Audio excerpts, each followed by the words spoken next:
नमस्ते साथियों, please sit down में आपका स्वागत है। मैं विजेंद्र सिंह चौहान।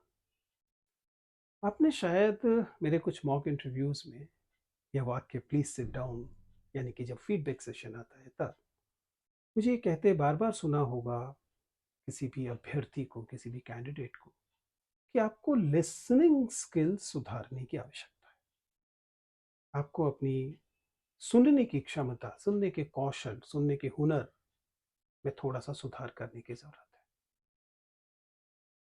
आज के इस वीडियो में हम यही समझेंगे कि यह कम्युनिकेशन स्किल, लिसनिंग, दरअसल क्या बला है और इसे कैसे सुधारा जा सकता है। सबसे पहले तो हमें यह समझना पड़ेगा कि लिसनिंग यानी कि सुनना मेरी नजर में तमाम कम्युनिकेशन स्किल में सबसे इंपॉर्टेंट कम्युनिकेशन स्किल है। यह वह कम्युनिकेशन स्किल है जो आपको तमाम दूसरे प्राणियों से भिन्न करती है, पहली बात। दूसरा, यह वह कम्युनिकेशन स्किल है जिसे अगर आपने हासिल कर लिया तो न केवल नौकरियों और अन्य सफलताओं में, लेकिन उससे भी ज्यादा इंसानों को, दोस्तों को जीतने में, उन्हें पाने में यह सबसे महत्वपूर्ण कौशल होता है। दुर्भाग्य से यही वह कौशल भी है जिसकी सबसे ज्यादा उपेक्षा होती है। ऐसा इसलिए है क्योंकि अधिकांश लोगों को लगता है कि सुनने के लिए किसी अतिरिक्त प्रयास की क्या जरूरत है। हमारे कानों में आंखों की तरह कोई पलके तो लगी नहीं है कि हमें कान को खोलना पड़ेगा तब हमें सुनाई देगा। सुनना तो अपने आप होने वाली प्रक्रिया है। बिल्कुल, सुनना अपने आप होने वाली प्रक्रिया है, लेकिन लिसनिंग, श्रवण, अपने आप होने वाली प्रक्रिया नहीं है। उसके लिए आपको प्रयास करना पड़ता है, अभ्यास करना पड़ता है। इन दोनों चीजों को समझिएगा। प्रयास करना पड़ता है यानी कि एक्टिव लिसनिंग होती है, और अभ्यास करना पड़ता है मतलब कि प्रैक्टिस करनी पड़ती है। तो आपको एक्टिव भी होना है और आपको प्रैक्टिस भी करनी है, तभी आप एक अच्छे श्रोता बन सकते हैं। मसलन यदि मैं आपसे पूछूं, अभी वीडियो को पॉज करें और बताएं कि मेरे शुरुआती वाक्य क्या थे, ज्यादा संभावना है कि आप उसे भूल गए होंगे। और यही आज के समय की बड़ी चुनौती भी है कि हम लगातार सुन रहे हैं, हमारे चारों ओर लगातार ध्वनियां हैं। हम वीडियो देख रहे हैं, हम ऑडियो सुन रहे हैं, हम लगातार कक्षाओं में सुन रहे हैं, एक दूसरे से बातचीत कर रहे हैं। सुनना बहुत ज्यादा हो रहा है, लेकिन इसके बावजूद लिसनिंग बहुत कम हो रही है। और इसका प्रभाव कम्युनिकेशन के स्तर पर दो तरफा पड़ता है। पहला तो आप उन संदेशों से वंचित हो जाते हैं जो संदेश लिसनिंग के दौरान आपने हासिल करने थे। आप क्लासरूम में बैठे हुए हैं, 60 मिनट की, 120 मिनट की कक्षा है, और उस दौरान 5 मिनट, 7 मिनट के बाद आपको पता लगा कि पिछले 5 मिनट की चीज आपने दर्ज ही नहीं की थी। आप कक्षा में थे, उपस्थित थे, और आपकी कोई मंशा नहीं थी क्लास को इग्नोर करने की। उसके बावजूद बहुत सारी चीजें आप दर्ज नहीं कर पाए। और यह तो चलिए समूह था, तो इससे किसी और को पता नहीं लगेगा। लेकिन बिल्कुल यही वन टू वन या वन टू स्मॉल ग्रुप वाले कम्युनिकेशन में भी होता है कि आप सामने मौजूद हैं और बहुत सी चीजें दर्ज नहीं हो रही। इसलिए समझिए कि आपको कम्युनिकेशन के मामले में लिसनिंग को सक्रिय तौर पर प्रयास करके और अभ्यास करके सीखना होता है। मैं कुल जमा 4 छोटी छोटी टिप्स देना चाहूंगा।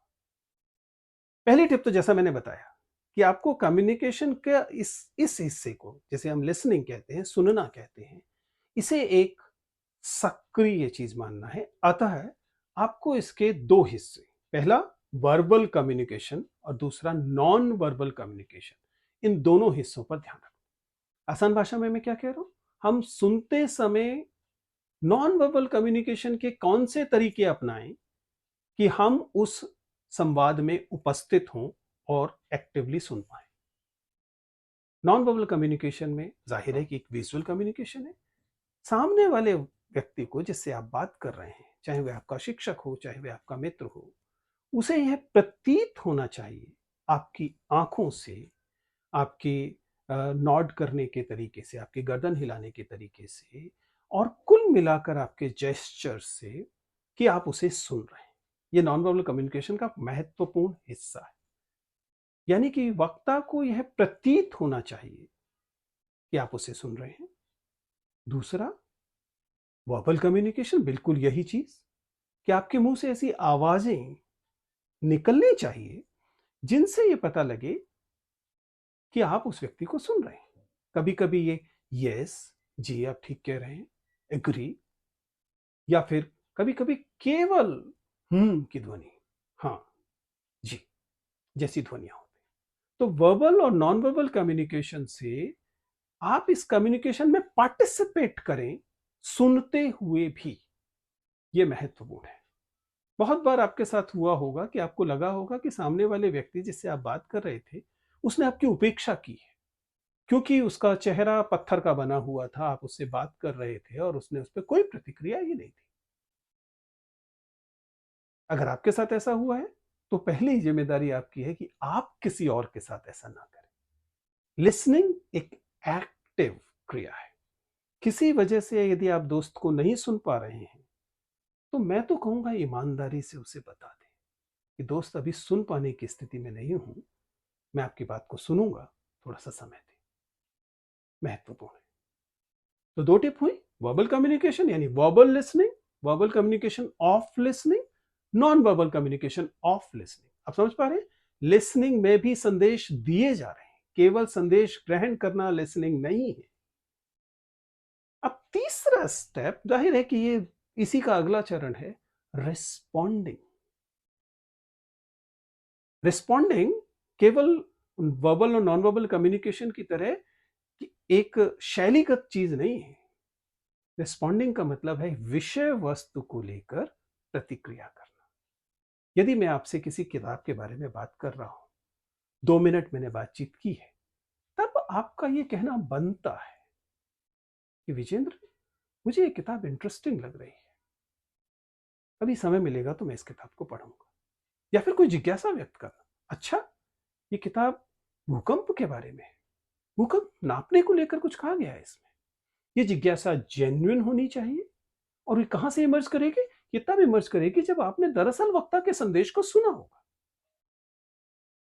यहां पर इंटरेस्टिंग से एनेक्डोट्स हैं। अगर आप इंटरव्यूज में देखें तो आप कई बार पाएंगे कि हम अभ्यर्थी से कोई सवाल पूछते हैं और अभ्यर्थी के उत्तर हमारे सवाल को संबोधित ही नहीं होते, और तब हम कहते हैं कि आपको अपनी लिसनिंग सुधारने की आवश्यकता है, क्योंकि जो सवाल पूछा गया था वो भिन्न था।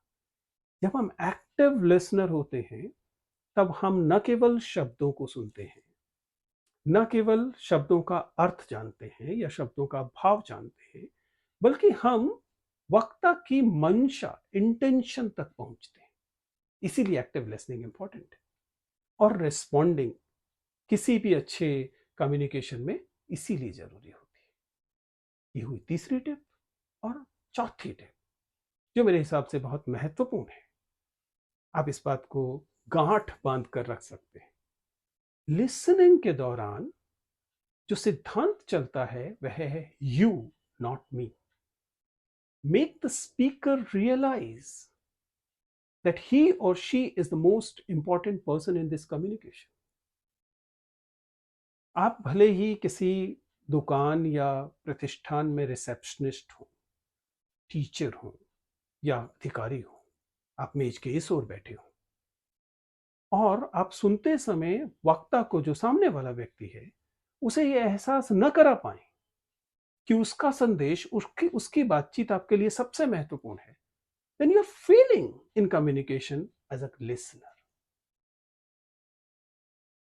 आप कहें सर इतनी मेहनत क्यों की जानी चाहिए? इसलिए की जानी चाहिए दोस्त, क्योंकि कम्युनिकेशन की दुनिया में लिसनिंग आज सबसे महत्वपूर्ण कौशल है।